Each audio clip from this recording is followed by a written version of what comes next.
There are some stories that begin in ordinary places, a road that students walk along without thinking, a late evening after time with friends, a short journey back to accommodation through familiar streets, under streetlights, past houses, corners, parked cars, and windows glowing quietly in the dark.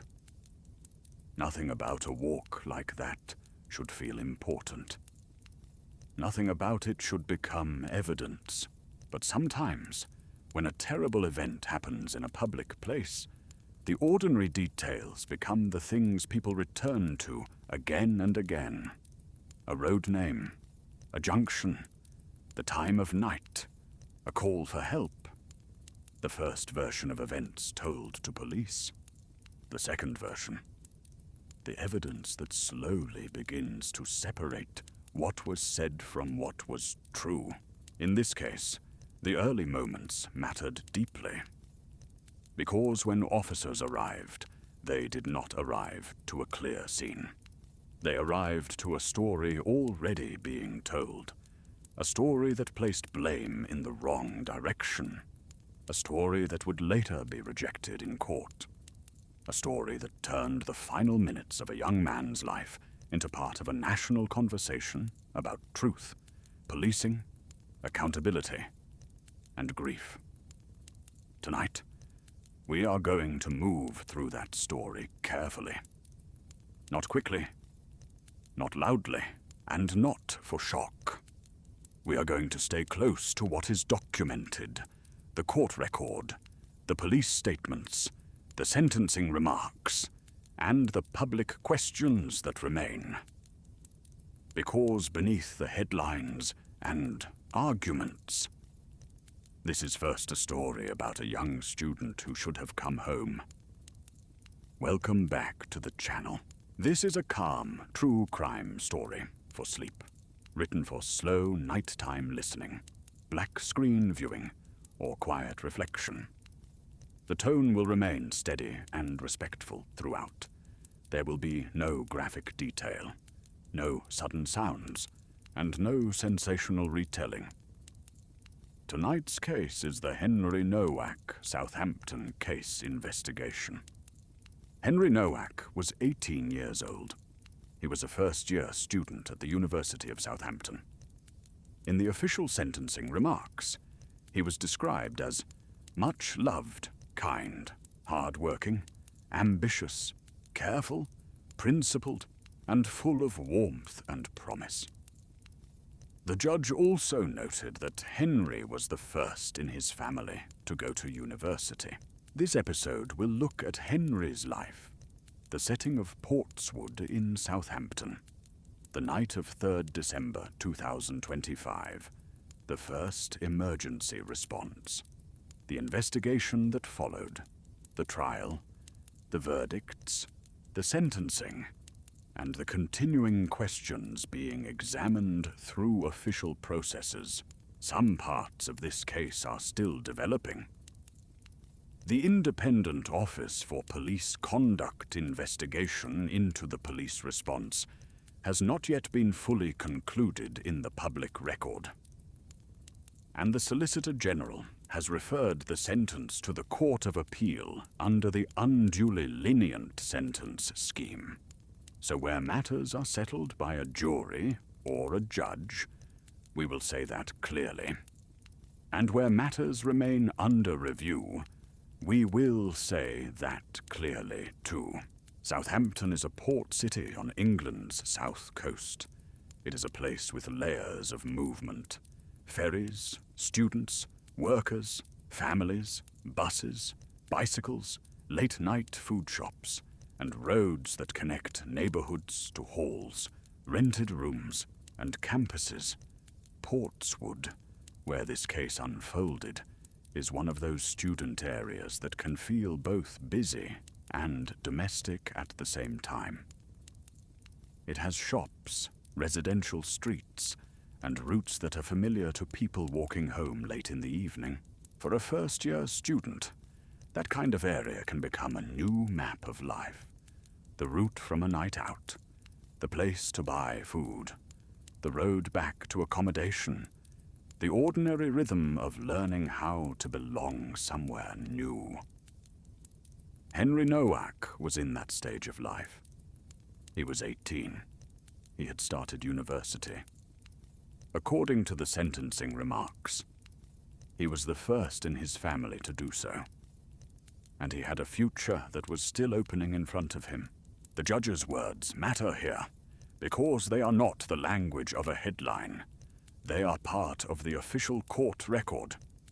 They place Henry not as a symbol, not as a topic in a public argument, but as a person, a son, a brother, a friend, a student, someone loved, someone expected to grow older, someone whose family would later describe a permanent absence that no sentence could repair. In the sentencing remarks, Henry's parents described overwhelming grief and the lifelong impact of his death on the whole family. The man convicted of murdering Henry was Vickrum Singh Digwa. He was 22 at the time of the offense, and 23 by the time of sentencing. The court noted that he had no previous convictions. Digwa lived with his family in Southampton, near the area where the fatal encounter took place. His mother, Kiran Kaur, would later be convicted of assisting an offender. Hampshire police said that after the attack, she came to the scene and removed the knife that had been used. There were other family members and other proceedings referenced publicly, but for this calm account, we will stay with the core. Documented points: Henry, Digwa, Kaur, the 999 call, the first police response, and the evidence that later emerged in court. At the center of the case is a question that investigators had to answer from the beginning. What really happened on Belmont Road? The first account given to police did not tell the truth. That is not speculation. It became part of the case. Hampshire police stated that officers were called to Belmont Road after it was claimed that Digwa had been the victim of an assault. Police also said that on the 999 call, made by Digwa's brother, with Digwa audible, it was denied that weapons had been used, and Henry's fatal injuries were not admitted. When officers arrived, Hampshire police said the same account was again presented, and Digwa disputed that he had used a knife. Later, in court, Digwa gave evidence and claimed he had been defending himself. He denied murder, manslaughter, and possession of a bladed article in a public place. The jury rejected that account and convicted him of murder and possession of a bladed article in a public place. That movement from false first account to courtroom finding is the path of this investigation. It is the path from confusion to evidence, from claim to contradiction, from a dark road in Portswood to a courtroom where a jury decided what had been proved. Not long after 11 p.m., on 3rd December 2025, Henry Nowak was walking back to his university accommodation in Portswood, Southampton. The sentencing remarks state that his route took him north along Belmont Road, approaching a junction with St. Denis Road, where Digwa lived with his family. The judge also stated that Henry was not drunk. He may have been affected a little by a small amount of alcohol, but the court record makes clear that he was not intoxicated in the way Digwa later suggested. This matters because one of the early false narratives tried to paint Henry as aggressive, drunk, or responsible for what happened. The court did not accept that. Henry was alone. He was unarmed. He was walking back to his accommodation. In the sentencing remarks, the judge described Henry as only 18, unarmed, and alone, factors that made him vulnerable. What followed was brief, devastating, and later reconstructed through evidence. Hampshire police said Henry was stabbed 5 times by Vickrum Digwa while on his way home from a night out with friends. A court heard that Henry suffered significant internal bleeding from a chest wound that was difficult to find, and he was pronounced dead at the scene. We will not linger on the injuries for this story. The important point is not graphic description. The important point is that Henry needed help. And in the moments after the attack, the truth was not given plainly to emergency services.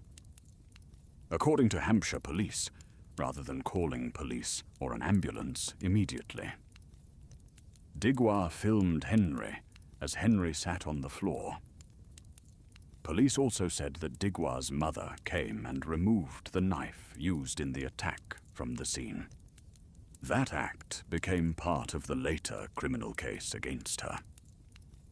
The 999 call that followed did not tell police that Henry had been stabbed. Hampshire police said the call came from Digwa's brother, with Digwa audible, and that it was denied that weapons had been used. So the first responders were not simply arriving to an incident. They were arriving to a distorted version of one. They were told, in effect, that Digwa had been the victim of an assault. They were not told, clearly and honestly, that Henry had suffered a serious wound. When officers arrived on Belmont Road, the same account continued. Digwa complained of a swollen eye and disputed that he had used a knife. That mattered, because in fast-moving emergency scenes, the first account can shape the first decisions. It should not be the final answer, but it can affect where people look, who they believe, who they restrain, and what they think they are seeing. Hampshire police stated that, as officers began inquiries, Henry was initially handcuffed and told he was under arrest. The force later said that within 3 minutes of officers' arrival, the severity of his condition was becoming clear. The handcuffs were removed, an ambulance was called, and officers began CPR. Later reporting on released body-worn camera evidence described a longer sequence in which officers took about 8 minutes to discover Henry's stab wound. With a jury inquest expected to consider whether any police action or omission contributed to his death. Those 2 descriptions are part of why the case continues to be examined. The police force has acknowledged the tragedy and apologized. The Independent Office for Police Conduct is investigating the response. For Henry's family, those minutes are not abstract. They are the last minutes. They are not just a procedural timeline. They are the space between a young man asking to be believed and the full recognition of what had happened. The Home Secretary later told Parliament that people were rightly asking questions about the handling of the situation, and that the IOPC process would determine what could and should have been done differently. It is important to say one thing carefully here. The official police statement says a pathologist told the court that nothing officers could have done that night could have saved Henry's life. That medical evidence is part of the court record as reported by police. But it does not erase the family's questions. and it does not erase the public concern about how Henry was treated before the severity of his condition was understood. Both things can be true. A wound may be unsurvivable, and a response may still need to be examined. The investigation began in confusion, but did not remain there. Police had a scene. They had people present. They had accounts that did not match the physical reality. They had a young man critically injured. They had a suspect who was presenting himself as the victim. And they had a weapon that, according to the prosecution case, as later accepted by the jury, had been removed from the scene by Digwa's mother. At first, the false story mattered. But it could not hold. Investigators began to establish the lies they had been told. Hampshire police said Digwa was among 3 people arrested at the scene that night, and Kiran Kaur was arrested at a nearby address. The work of the investigation then moved into the slower, more methodical world of evidence. A case like this is not built only from one statement. It is built from 999 audio, body-worn camera footage, CCTV, phone evidence, forensic evidence, witness accounts, medical evidence, the suspect's own later claims, the route Henry took, the position of people at the scene, the presence or absence of visible injuries, the timing of the emergency call, the timing of the police arrival, what was said before officers arrived, what was said after they arrived, what was not said, and, in this case, what was hidden. The court heard that Digwa denied using a knife and claimed self-defense, but the jury convicted him of murder and possession of a bladed article in a public place. That verdict tells us that the jury was sure, to the criminal standard, that Digwa murdered Henry. The judge's sentencing remarks then set out why the offense was so serious. The judge said Digwa murdered Henry, and that by doing so, he robbed him of the life he should have had. The judge also referred to attempts to cover up and conceal evidence, the wrongful placing of blame on Henry, and lies that misled attending officers. The court's language is direct. It does not leave the blame balanced between 2 people. It does not describe a mutual fight where responsibility is unclear. It describes Henry as unarmed and alone. It describes Digwa's lies as aggravating features. It describes the later impact on the community and the police response as part of the wider harm that followed. The investigation also established what happened after the attack. According to Hampshire police, Kiran Kaur removed the knife from the scene. She denied assisting an offender but was convicted after the trial. That part of the case shows how quickly a violent act can become more than the act itself. There is the event. Then there is the response to the event. Whether someone calls for help, whether someone tells the truth, whether someone preserves evidence, whether someone tries to shift blame. In the courtroom, those choices mattered. The judge noted attempts to cover up and conceal evidence. He also stated that Digwa wrongly placed blame on Henry, and that Digwa's lies misled the attending police officers. That is one of the most painful elements of this case. The false account did not simply exist in the background. It shaped what happened in front of everyone. It influenced how Henry was first seen.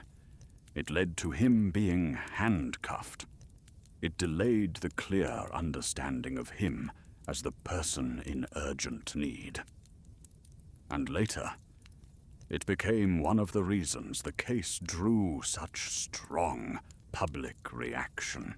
The Home Secretary told Parliament that Digwa falsely accused Henry of racism, as Henry lay dying, and she said the family deserved answers about the actions of the police officers who arrived at the scene. That parliamentary statement also warned people to be cautious because further proceedings were pending. That caution is important. True crime often tempts people to turn unresolved questions into confident conclusions. But responsible storytelling has to leave room for process. The trial answered the question of Digwa's guilt. It did not fully answer every question about the emergency response. That is why the IOPC investigation and inquest matter. According to recent reporting, body-worn camera footage and transcripts have raised detailed questions about the time it took officers to identify Henry's serious wound. The Guardian reported that police officers took about 8 minutes to discover the stab wound, and that a jury inquest at Winchester Coroner's Court is expected to consider whether any police action or omission contributed to his death. That inquest will not be a murder trial. The murder conviction already happened. Instead, it will examine surrounding circumstances. What was known, what was done, what should have been done, whether any act or omission contributed. These are difficult questions. They do not belong to social media alone. They belong to evidence, to transcripts, to professional standards, to medical testimony, to the legal process, and to Henry's family, who have asked for answers. The trial took place at Southampton Crown Court and lasted 2.5 weeks. At its end, jurors convicted Vickrum Singh Digwa of murder and possession of a bladed article in a public place. They also convicted Kiran Kaur of assisting an offender. Digwa had denied murder, manslaughter, and possession of a bladed article. Kaur had denied assisting an offender and did not give evidence during the trial. The verdicts were returned on 28 May 2026. Sentencing followed on 1st June 2026. In court, His Honour Judge William Mosley, K.C., addressed Digwa directly. He began with Henry, not with the legal mechanics, not with Digwa's account, but with Henry's life. The judge said Henry was 18, much loved, kind, hard-working, ambitious, devoted to his family, and a first-year student at Southampton University. He said Henry had been the first in his family to go to university. Then the judge turned to the loss. He described the misery brought upon Henry's family and the sadness caused to everyone who knew him. Victim impact statements from Henry's parents were also discussed in the sentencing remarks. Henry's father, Mark Nowak, described devastation, lifelong loss, trauma, and the pain suffered by the whole family. Henry's mother, Lucy Ross, described profound and enduring grief. The judge then considered the aggravating and mitigating features of the offense. The aggravating features included attempts to conceal evidence, placing blame on Henry, misleading police officers, the fact that Henry was 18, unarmed, and alone, and the community impact that followed. The mitigating features included Digwa's age, his previous good record, and a lack of premeditation. The judge stated that he was sure Digwa intended to kill in the moments before he stabbed Henry. The sentence imposed was life imprisonment. The sentencing remarks record a minimum term of 20 years and 190 days before any consideration of release, reflecting time already spent in custody. Public statements have often described this as a minimum term of 21 years. The Home Secretary told Parliament that Digwa would serve a minimum term of 21 years. That difference is not a contradiction in the broader sense. It reflects how minimum terms are sometimes described in rounded public language compared with the precise calculation in the sentencing remarks. But the sentence may not be the final word. On the 15th of June 2026, the Solicitor General Ellie Reeves, KC, referred Digwa's sentence to the Court of Appeal under the unduly lenient sentence scheme. The Court of Appeal will decide whether the sentence was unduly lenient and whether it should be increased. That means the legal process continues. A conviction has been reached. A sentence has been imposed. But the minimum term remains under review. This case is not unsolved. A jury convicted Vickrum Singh Digwa of murdering Henry Nowak. A judge sentenced him. Kiran Kaur was convicted of assisting an offender. Those are settled points in the criminal case, unless changed by a higher court process. But the case still has open questions. The first open question concerns the police response. Hampshire Police has acknowledged that Henry was initially handcuffed and told he was under arrest.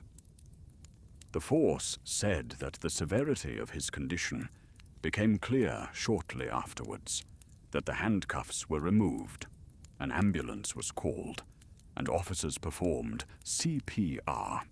At the same time, released body-worn camera evidence and recent reporting have intensified questions about the time taken to recognize Henry's wound and respond to him as the critically injured person at the scene. The Independent Office for Police Conduct is investigating Hampshire Police's response.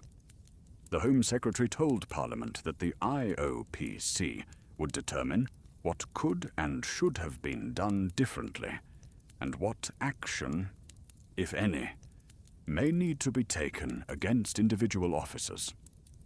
That is why this story should not be told as if every question is already answered. Some questions belong to the trial. Those have been answered. Some questions belong to police accountability and inquest proceedings. Those are still being examined. The second open question concerns sentencing. The Solicitor General has referred Digwa's sentence to the Court of Appeal. The Court of Appeal will decide whether the sentence was unduly lenient and whether the minimum term should be increased. The third open question concerns how public anger is handled. The case triggered public outrage, protests, and political debate. The Home Secretary acknowledged accusations of two-tier policing while saying it would be for the IOPC to determine the facts. She also condemned threats and intimidation against police officers, including against a person wrongly linked online to the case. This is where true crime storytelling has to be especially careful. The grief is real. The anger is understandable. The public questions are serious. But a story like this can be pulled into many directions by people who want to use it for arguments beyond the evidence. Henry's life should not be reduced to a slogan. His death should not become an excuse for threats. And unanswered questions should not become permission to invent facts. The careful path is harder. It asks for patience. It asks for evidence. It asks for accountability without distortion. And it asks that Henry remains at the center. When people speak about this case, it is easy to return to the most painful minutes. The dark road, the first call, the false story, the handcuffs, the delayed recognition, the body-worn footage, the questions that still follow the officer's actions that night. Those minutes matter. They will be examined. They deserve careful attention. But Henry Nowak's life was more than those minutes. He was 18. He was at the beginning of university. He was the first in his family to go. He was described in court as kind, hard-working, ambitious, careful, principled, and full of warmth and promise. Those are not small words. They are the words a court used to hold a young man's humanity in view before passing sentence on the person who took his life. The investigation revealed that the first account given to police was false. The jury rejected Digwa's claim of self-defense. The judge made clear that Henry had been wrongly blamed, and yet the truth, even when established, cannot give Henry back to his family.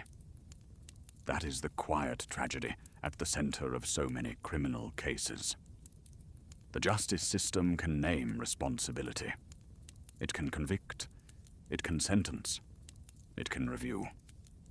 It can investigate whether institutions acted properly. But it cannot restore the ordinary evening that should have ended with a young student returning safely to his room. So tonight, as we close, we leave the case where it truly stands. A murder conviction has been secured. A sentence has been passed. A sentence review is pending. An investigation into the police response continues.